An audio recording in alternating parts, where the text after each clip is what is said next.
Le message de l'islam, Inna lillahi wa inna ilayhi raji'un. Un jour, Allah subhanahu wa ta'ala va nous rappeler et qu'il faut que nous tirions les plus profonds enseignements de cela. La vie est très fragile. La vie est très fragile. Ne l'oubliez jamais comme l'un des plus grands enseignements que nous envoie la disparition de quelqu'un que nous avons aimé.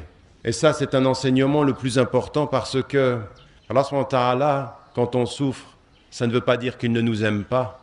C'est bien le contraire que dit le hadith du prophète alayhi salam. Dieu met à l'épreuve ce qu'il aime. Que votre souffrance soit un rapprochement de Dieu, jamais une distance vis-à-vis des hommes. Ne cherchez jamais dans la souffrance l'excuse dans le travail, mais cherchez dans la souffrance le rapprochement avec le Très-Haut. Que cet enseignement soit aussi un enseignement important. J'aimerais vous dire, chers frères et chères sœurs, que vos cœurs peuvent être éloignés, mais vos invocations doivent vous rapprocher.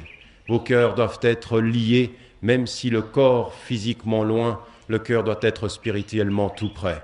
La capacité de dire, la résistance, la capacité de rester debout malgré les problèmes, qu'un musulman doit savoir se prosterner devant Dieu et rester debout devant les hommes. Sachez simplement une chose, la fidélité au message de l'islam, c'est de continuer à prier, c'est de continuer à jeûner, c'est de continuer à invoquer.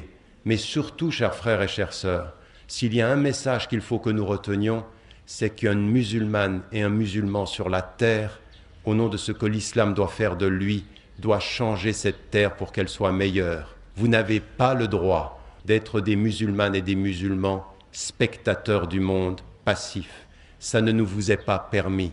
Il est une obligation, c'est celle d'invoquer. Il est une autre obligation, c'est celle de s'engager pour changer le monde.